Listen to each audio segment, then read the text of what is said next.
प्यारे किसान भाइयों, नमस्कार। मैं भुवनेश्वर राय पतंजलि से जुड़ा हुआ हूँ और आज हम लोग चर्चा करेंगे बायो फर्टिलाइजर के बारे में।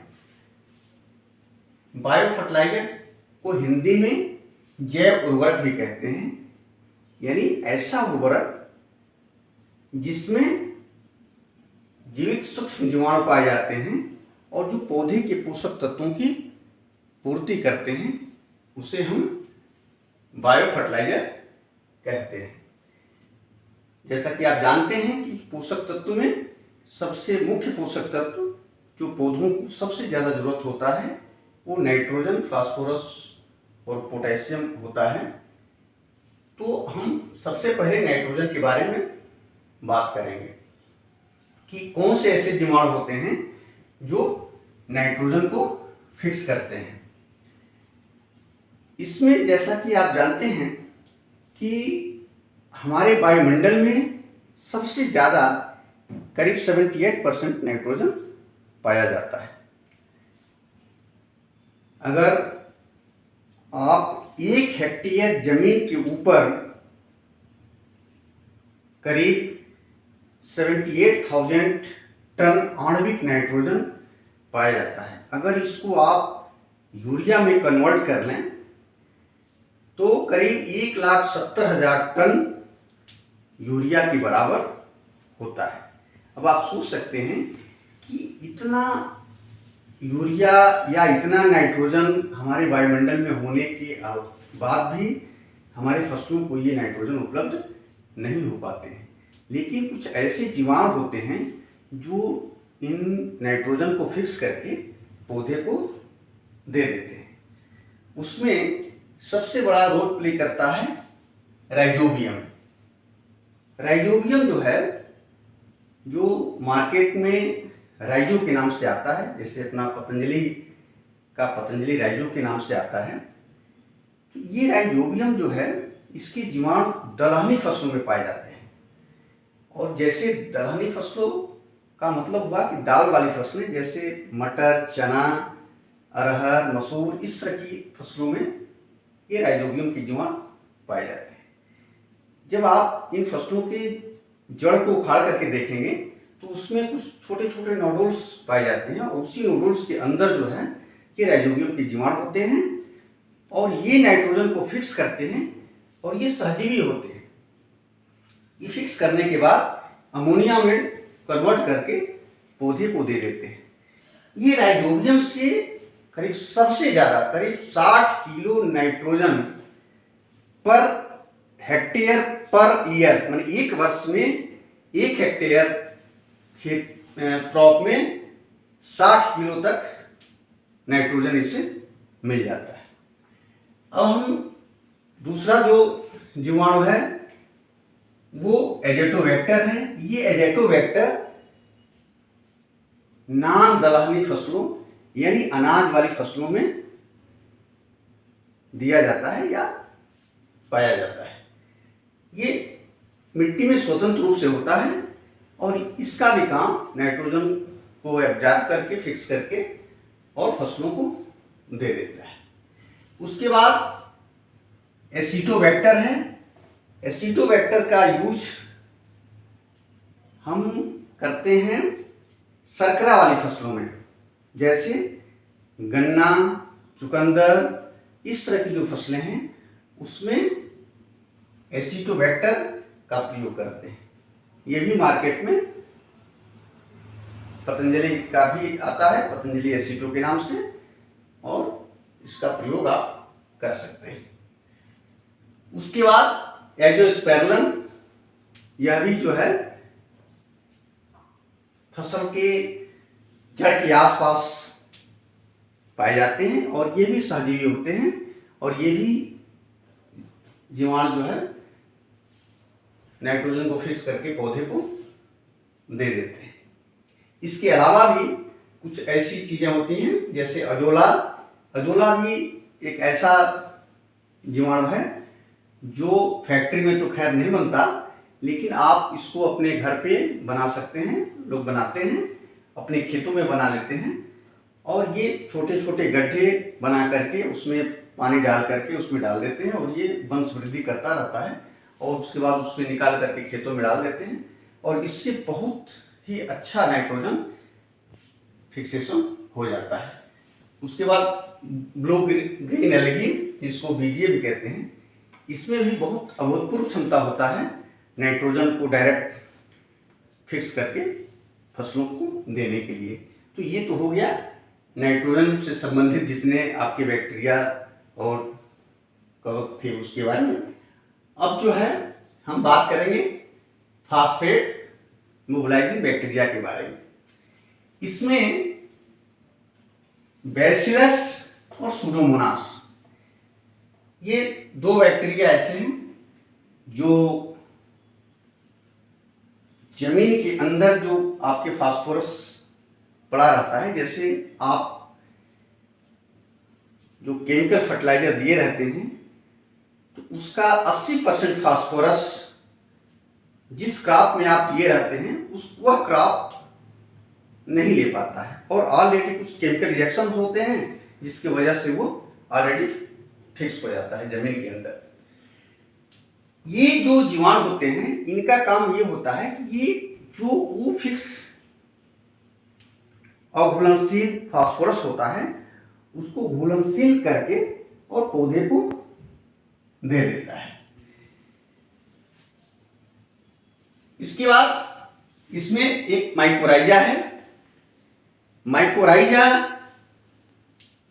भी जो है फसल के जड़ों में टिश्यू से कनेक्ट होता है और ये एक चैन के रूप में काम करता है और पूरे फील्ड में एक चैन बना लेता है और चैन बनाने के बाद आपके खेत के जितना भी कार्बन होता है वो ले करके फसलों को दे देता है, जिससे काफी फास्फोरस की पूर्ति फसलों को हो जाती है।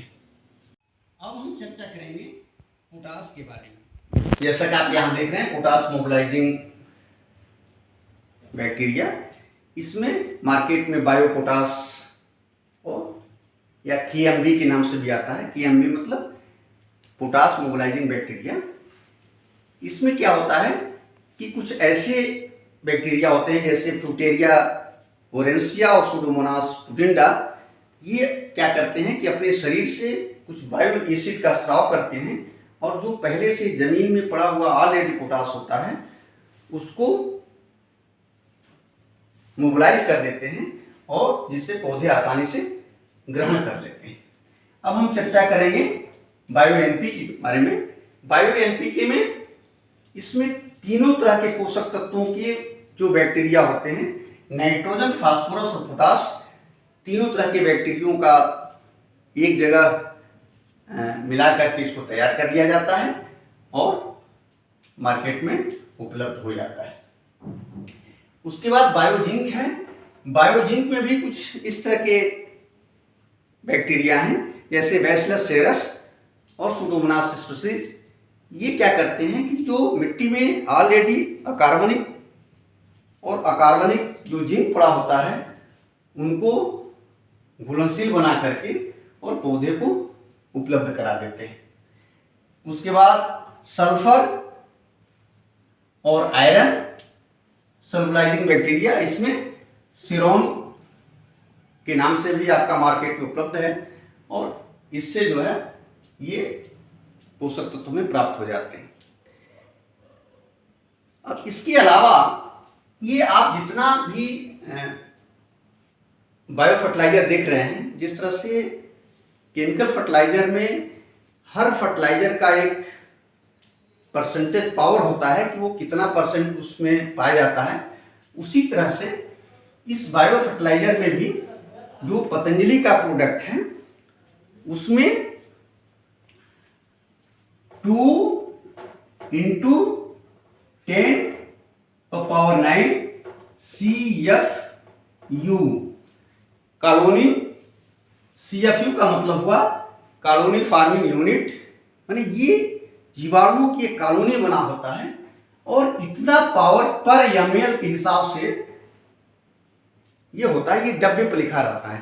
तो जिस फर्टिलाइजर में जितना ही ये CFU ज़्यादा होगा वो उतना ही पावरफुल होगा। ये थोड़ा सा आपको जानने की ज़रूरत थी, इसलिए मैंने बता दिया।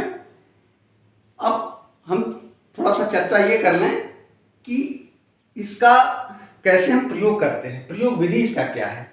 तो ये सीड ट्रीटमेंट में भी प्रयोग होता है और ज़मीन में तो हम देते ही हैं।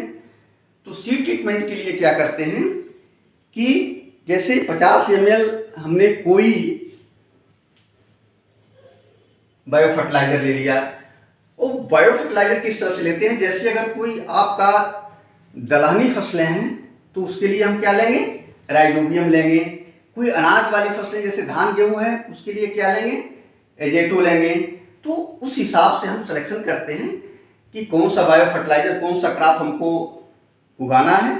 क्रॉप के हिसाब से हम बायो फर्टिलाइजर का सिलेक्शन करते हैं। तो वो बायो फर्टिलाइजर हम 50 ml ले लेते हैं। उसको जो है 200 गुण में मिला लेते हैं और उसमें 10 से 15 लीटर पानी डाल देते हैं। और उस घोल में जो फसल का, जैसे मान लीजिए आपका कोई कंद है तो कंद आपने डाल दिया, जैसे कोई नर्सरी है तो उसके जड़ को डाल दिया, या कोई अनाज आप की बुआई करनी है तो आपने अनाज डाल दिया। ये डालने के बाद उसको 20 से 25 मिनट उसमें रखते हैं। उसके बाद उसको निकाल करके छाये में सुखा देते हैं। सुखाने के बाद उसको जो है फिर ट्रांसप्लांटिंग या सोइंग कर देते हैं। इसका मिट्टी में कैसे सॉइल एप्लीकेशन कैसे करते हैं, तो इसका सबसे बड़ा तरीका ये है कि ये जितना भी हमने बताया वो उसका आधा किलो से लेकर के 500 ml से लेकर के और 1 लीटर तक आप प्रति एकड़ के हिसाब से किसी गोबर की खाद में वैसे भी आप दे सकते हैं। लेकिन अगर आप गोबर की खाद या किसी वर्मी कंपोस्ट इस तरह में मिला करके और सुबह या शाम के टाइम आप इसको छिड़काव कर दें तो ये बड़े अच्छे इसके रिजल्ट आते हैं। ये जितने भी आप बायो फर्टिलाइजर देते हैं, ये ऐसा नहीं है कि ये जितने आपने बायो फर्टिलाइजर केवल दे दिया और आप खेती कर लेंगे। अगर आप बायो फार्मिंग कर रहे हैं, जैविक खेती कर रहे हैं, तो इसके अलावा आपको पर्याप्त मात्रा में ऑर्गेनिक मैन्योर देना ही पड़ेगा।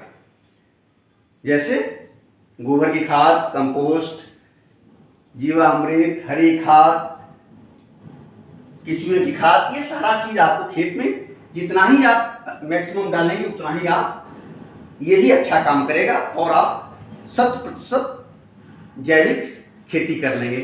अगर आप केमिकल खेती कर रहे हैं तो भी जितने ये बैक्टीरिया डालते हैं तो इससे आपका प्रोडक्शन ज़्यादा होगा और आप खाद कम डालेंगे और आपको जो है ज़्यादा से ज़्यादा उपज मिलेगा। तो ये था आज का चैप्टर। अब इसी के साथ मैं अपनी वाणी को विराम देता हूँ। धन्यवाद।